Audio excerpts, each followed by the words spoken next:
Deux possibilités vous sont offertes pour faire vos dons, soit par carte ou PayPal sur esdras7.org ou par virement bancaire.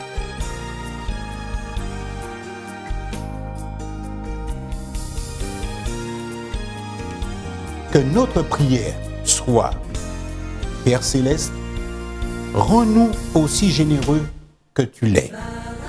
Rapproche-nous de toi afin que nous participons à ta mission. Amen.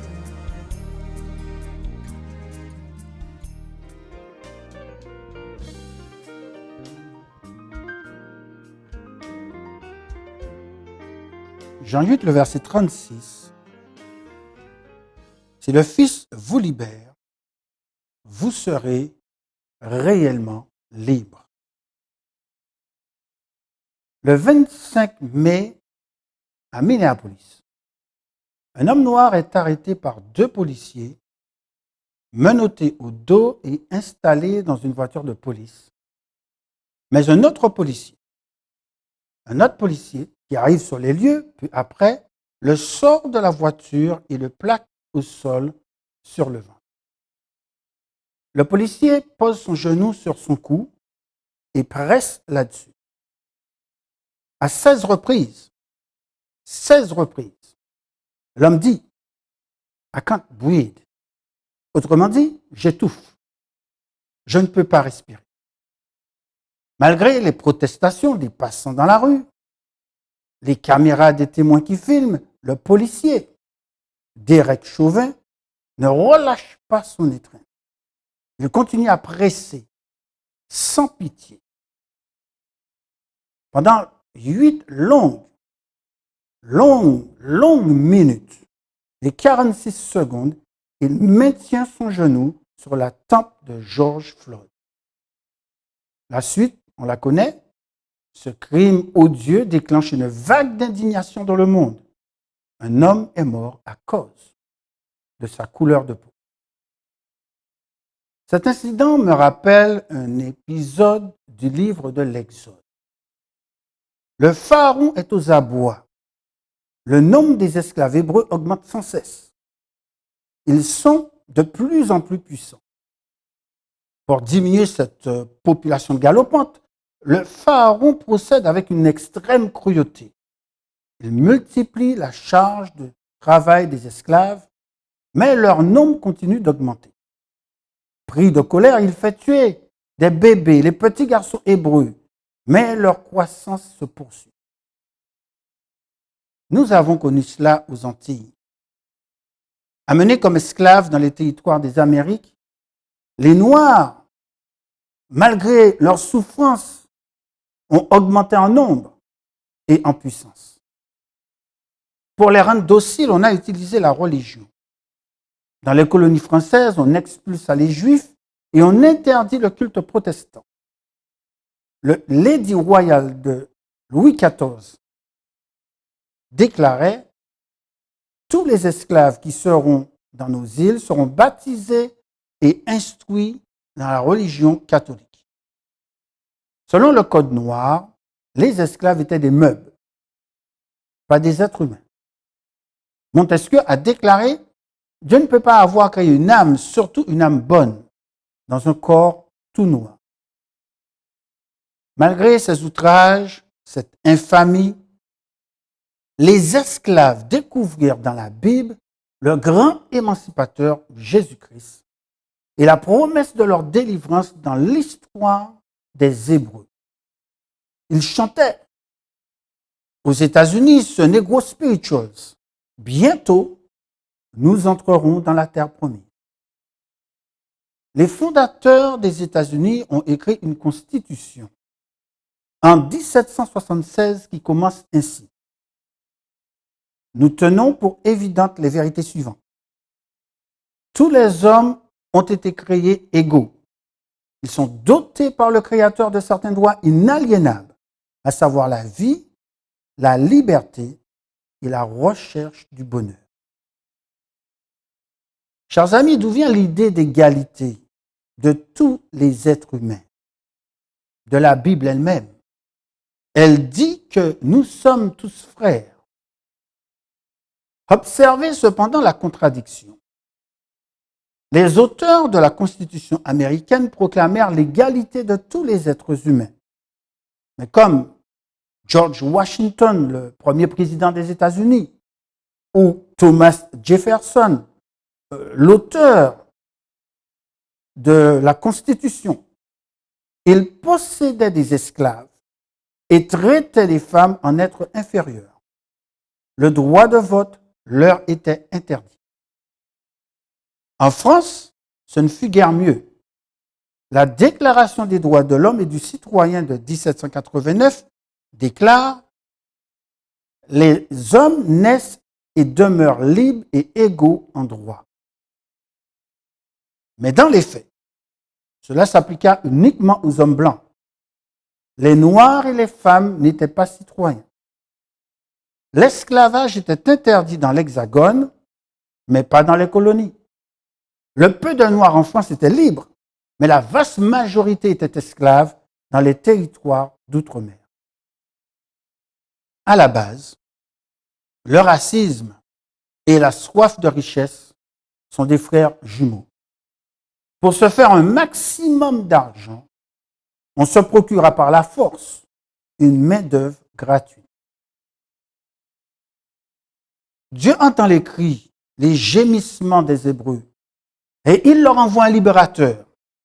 Moïse se rend chez le Pharaon et il lui dit, nous lisons cela dans Exode 5 au verset 1. Il lui dit, voici ce que déclare l'Éternel, le Dieu d'Israël. Laisse aller mon peuple pour qu'il célèbre au désert une fête en mon honneur. Le Pharaon lui dit, non, qui est Dieu pour que je lui obéisse? Je ne le connais pas. Je ne laisserai pas partir Israël. Les esclaves ont toujours cherché à se libérer. En 1834, Cyril Bissett, un mulâtre libre martiniquais, demanda simplement dans la revue des colonies l'application immédiate de la Déclaration des droits de l'homme et du citoyen. Et suite à cela, Victor Schœlcher fit passer le décret en 1848 de l'abolition de l'esclavage. Les premiers adventistes, comme John Byington, le premier président de la Conférence générale, mais aussi James White ou John Harvey Kellogg, ont contribué à libérer des esclaves par le réseau clandestin du chemin de fer. Sojourner Truth, une ancienne esclave, fut la conseillère personnelle du président Abraham Lincoln. Ellen White déclare, la couleur de peau ne détermine pas le caractère dans les cours célestes. J'ai réalisé ce qu'est le racisme quand un jour, un policier blanc m'a demandé d'arrêter mon véhicule. J'étais alors étudiant dans une université adventiste aux États-Unis. Le policier me fit sortir de ma voiture et m'enferma à l'arrière de son véhicule. Je me sentis immédiatement criminalisé. Je ne comprenais pas ce qui se passait, car je roulais normalement, sans aucun excès de vitesse. Cependant, je suis resté calme. Le policier m'a accusé d'avoir utilisé une substance illicite comme la drogue ou l'alcool. Et je lui ai répondu, monsieur, je n'ai jamais consommé d'alcool ou de drogue de ma vie. Faites-moi un test, un alcotest, et vous verrez si j'ai pris une substance. Mais au lieu de me faire un test, il m'a quand même donné une amende sous prétexte que j'étais sous une influence chimique. J'ai été verbalisé parce que je n'avais pas la bonne couleur de peau. Pour comprendre ce qui m'est arrivé, il nous faut faire un petit détour dans l'histoire. Le 13e amendement de la Constitution américaine interdit de détenir quelqu'un comme esclave. Et ceci a été décrété au moment de l'abolition de l'esclavage aux États-Unis en 1863. Mais il y a une clause d'exception, une échappatoire à la règle à propos des criminels. Un criminel, dit le texte, peut être une main-d'œuvre gratuite. Après l'abolition de l'esclavage, les Blancs du sud des États-Unis se sont trouvés devant un désastre économique. Ils avaient perdu leur main-d'œuvre, plusieurs millions d'esclaves. Aussi, ils exploitèrent immédiatement la clause d'exception. Les Noirs furent arrêtés massivement pour de nombreuses causes mineures. Un chapardage, du vagabondage, une dispute. On créa les chain gangs pour les prisonniers et on les remit au travail dans les plantations pour reconstruire l'économie du Sud. D'une autre manière, ils étaient à nouveau esclaves. On a inventé le mythe du noir dangereux, violent, violeur et criminel, afin de créer une psychose dans la population blanche et mettre les Noirs en prison, les lyncher sans raison légitime. On a traité les Noirs en inférieurs et on les a privés de leurs droits par la ségrégation raciale. Mais malgré cela, ils s'accrurent en nombre, en puissance et même en richesse. Dans les années 1960, le pasteur Martin Luther King lança le mouvement non violent des droits civiques. Martin Luther King a simplement rappelé aux Américains ce qui est porté dans leur constitution. Tous les êtres humains, qu'ils soient hommes et femmes, noirs ou blancs, sont créés égaux.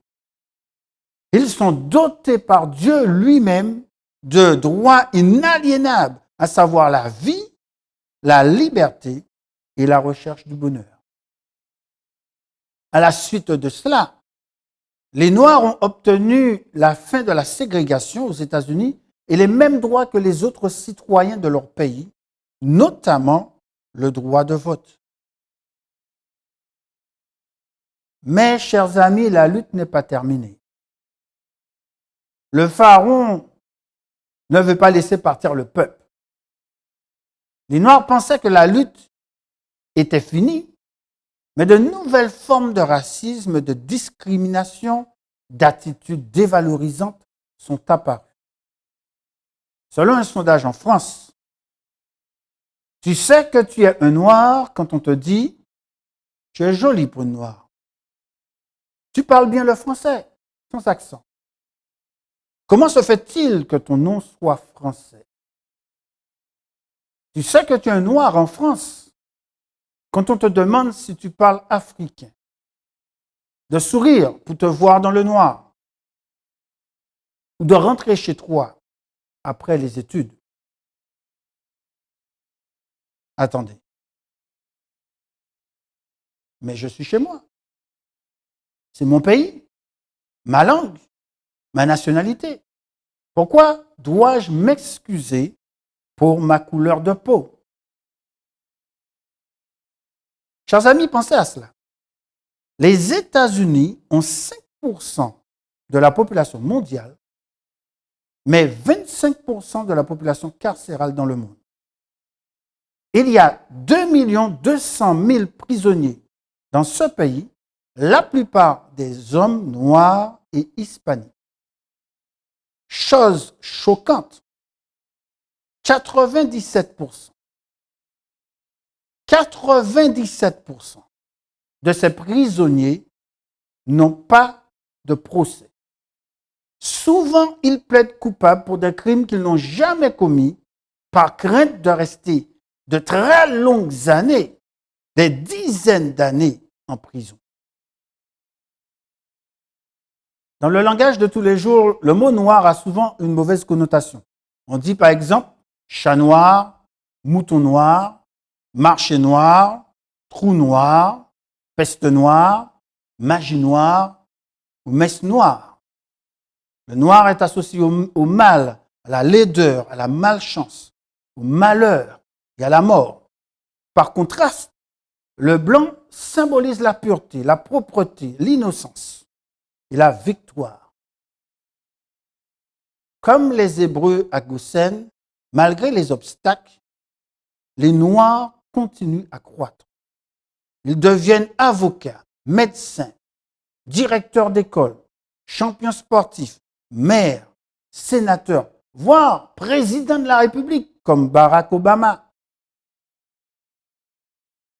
Disons-le franchement, le racisme a toujours existé.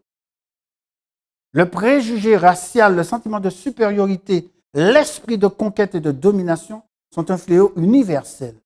Et l'histoire regorge de guerres, de génocides, de pillages, d'oppressions commis par des tribus, des peuples, des empires sur des personnes d'origine différente. Depuis les temps les plus reculés, on a mis en esclavage des individus dans tous les continents. Au Moyen-Orient, en Scandinavie, en Inde, en Chine, en Grèce, à Rome, dans les civilisations noires de l'Égypte et de la Nubie, dans les Amériques, avec les Aztèques, les Incas et tout près de nous, les Caraïbes. Le mal est en chacun de nous, quelles que soient nos origines. Il n'y a pas de juste, pas même un seul, dit la parole de Dieu. Divisé, opprimé, rejeté, maltraiter, dénigrer l'autre est notre tendance naturelle. Seul Dieu peut l'extirper de notre cœur. Aux yeux de Dieu, nous avons tous la même valeur. Il n'y a pas plusieurs espèces humaines ou plusieurs races, mais une seule race, une seule espèce humaine, comme la science d'ailleurs le confirme. L'apôtre Paul déclare dans Actes 18, le verset 26, à partir d'un seul homme, il a créé tous les peuples pour qu'ils habitent toute la surface de la terre. Selon le principe biblique, parler de race, c'est donc une absurdité théologique et scientifique. La couleur de peau ne détermine pas notre nature, notre caractère et notre identité. Un ours peut être blanc, noir ou brun, il n'en demeure pas moins un ours. Ce n'est pas un chien ou un chat, son identité est celle d'un ours. De même, on peut être blanc ou noir ou brun, on n'en demeure pas moins un être humain. Vous êtes un être humain, créé à l'image de Dieu. Vous êtes un fils et une fille de Dieu. Voilà votre identité. Dieu aime la diversité. Dans chaque création, chaque espèce, il y a de la variété. Par exemple, dans l'univers, il existe des étoiles blanches, jaunes, brunes, rouges ou bleues. Dieu aime la variété. Une pierre précieuse comme le diamant peut être blanche, jaune, rouge, marron, bleu, noire ou transparente. Parce que Dieu aime la variété. Une fleur comme la rose n'a pas une seule couleur. Elle peut être blanche, jaune, rouge, orange ou rose, bien sûr. Il existe plus de 200 variétés de mangue pour notre plus grand plaisir. Dieu aime la variété.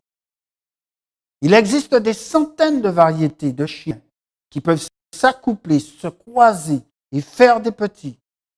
Ils font tous partie d'une seule et même espèce. l'espèce canine. De même, tous les êtres humains ont des couleurs de peau, de cheveux ou de l'œil différentes, mais cela ne les empêche pas de se marier, de s'accoupler, d'avoir des enfants. Nous sommes une même humanité, une seule espèce, une seule race humaine. Dieu a créé un monde, une humanité multicolore parce qu'il aime la variété. Chers amis, ne laissez jamais personne vous dévaloriser, vous dénigrer parce que vous êtes différent.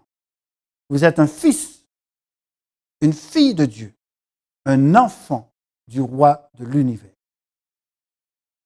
La Bible ne se focalise pas sur la couleur de la peau, mais nous savons que certaines personnalités bibliques comme Nimrod, Séphora ou Agar étaient noires. Après une visite à Jérusalem, une noire célèbre, la reine de Saba, a répandu la connaissance de Dieu en Arabie et en Afrique. Des peuples africains ont observé le sabbat. Les Abyssiniens, les Falachas d'Éthiopie, les Coptes d'Égypte, les Ashantis du Ghana ou les Yoruba du Nigeria. C'est un Africain, Simon de Cyrène, qui porta la croix de Jésus. L'eunuque éthiopien, ministre de la reine Candace, propagea le christianisme dans son pays. Et jusqu'à aujourd'hui, les chrétiens orthodoxes d'Éthiopie observent le sabbat. Égaux à la création, les êtres humains le sont aussi à la croix. Jésus a versé son sang pour le salut de chaque être humain. Paul déclare, « Il n'y a plus ni juif, ni grec. Il n'y a plus ni esclave, ni libre. Il n'y a plus ni homme, ni femme, car vous êtes tous un en Jésus-Christ. » La croix nous donne notre vraie valeur. À la croix, Jésus a payé un prix infini pour mon salut. Ma valeur est inestimable. Ma liberté est inexpugnable, inaliénable. On ne peut pas me l'enlever. On ne peut pas la détruire. Vous êtes libre en Jésus-Christ.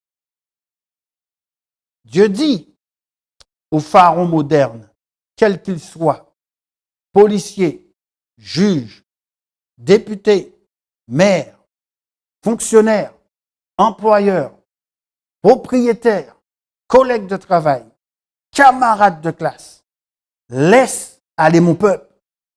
Laisse aller mon peuple. Traite les gens avec humanité, avec bienveillance et gentillesse. L'histoire rapporte qu'un jour, Abraham Lincoln visite un marché des esclaves et il se trouve profondément choqué par ce qu'il voit. Son attention est particulièrement attirée par la vente d'une jeune femme aux enchères. Il décide de l'acheter, quel que soit le prix. Après avoir payé la somme au commissaire-priseur, il se tourne vers la jeune femme et lui dit « Vous êtes libre. » « Comment cela ?» dit-elle interloquée. « Je suis libre ?»« Oui, complètement libre. » La jeune femme n'en croit pas ses yeux. « Vous voulez dire que je peux faire tout ce que je veux ?»« Absolument. Vous êtes libre de faire ce que vous voulez. »« Je suis libre de dire ce que je veux ?» Oui, vous êtes libre de dire ce que vous voulez. La jeune femme n'en revient pas. Mais l'espoir grandit dans son cœur. Avec une touche d'hésitation, elle dit, « La liberté signifie-t-elle que je peux aller où je veux ?» Elle veut dire exactement cela, dit Lincoln. Les yeux de la jeune femme se remplissent de larmes de joie et de gratitude. Elle dit alors à Abraham Lincoln, « S'il en est ainsi, je pense que je partirai avec vous. » Jésus-Christ, cher ami, a payé le prix de votre liberté. Il déclare, « Si le Fils vous libère, vous serez réellement libre. » La plus grande révolution, la plus grande libération est celle du cœur. Lorsque Jésus délivre, il le fait complètement. Vous pouvez changer la loi, le système, l'environnement de la société. Mais si le cœur n'est pas changé, la transformation est incomplète. Martin Luther King a dit, les ténèbres ne peuvent pas enlever les ténèbres. Seule la lumière peut faire cela. De même, la haine ne peut pas enlever la haine. Seul l'amour peut le faire. Dieu est amour. Selon Michée 6, le verset 8, il me demande 3 choses. Pratique la justice, aime la miséricorde, marche humblement avec Dieu. Chers amis, je ne peux pas faire cela sans une transformation intérieure. Un cœur nouveau, rempli de l'amour de Jésus pour aimer comme lui tous les êtres humains. John Newton était le capitaine d'un navire qui transportait des esclaves en Amérique du Nord. C'était un homme brutal, cruel, vulgaire. Il n'avait aucune considération pour les esclaves qu'il traitait comme de la marchandise.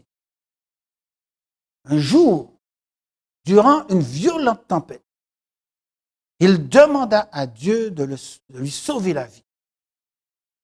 Et Dieu lui fit grâce et le sauva d'une mort certaine. À ce moment-là, John Newton accepta Jésus-Christ comme son sauveur et il fut complètement transformé. L'esclavagiste devint un abolitionniste et il aida le protestant William Wilberforce à abolir l'esclavage en Angleterre en 1807. Newton a écrit le chant le plus célèbre du christianisme, Amazing Grace, sur la grâce stupéfiante de Dieu envers un pécheur misérable comme lui. La musique de ce chant est une mélodie nègre. Newton entendit des esclaves la fredonner sur le bateau qu'il naviguait. C'était un son de souffrance, mais aussi d'espérance. John Newton a fait l'expérience d'une transformation complète de sa vie. L'oppresseur est devenu un libérateur. Aux chers amis, demandez au Saint-Esprit de changer aussi votre vie et de faire d'un pécheur comme vous un réformateur, un réconciliateur entre des personnes de toute origine. À la croix, Jésus vous a réconcilié avec Dieu. De même, réconciliez-vous avec tous les êtres humains. Voulez-vous demander au Saint-Esprit de changer votre vie? Prions ensemble. Notre Père céleste, notre Dieu, nous te disons merci pour ton amour, ta bonté, ta grâce et ta miséricorde envers nous. Ô grâce stupéfiante, parce que tu nous aimes et Jésus a donné sa vie pour des pécheurs misérables, tels que moi. Merci parce que, alors que nous ne le méritons pas, Jésus nous a réconciliés avec le Père. Il a rétabli le contact entre la divinité et l'humanité, afin que nous puissions rétablir aussi la connexion perdue avec tous nos frères de la même race humaine. Que ton Esprit Saint soit dans notre vie, afin de la transformer, afin que nous puissions refléter le caractère de Jésus, rempli d'amour, de bonté et de compassion envers tous les hommes, et que nous puissions tous les aimer. Que lorsque l'on regarde à un chrétien, on puisse dire, à la communauté chrétienne, on puisse dire, voyez comme il sait, et que seul le nom de Dieu Jésus soit glorifié.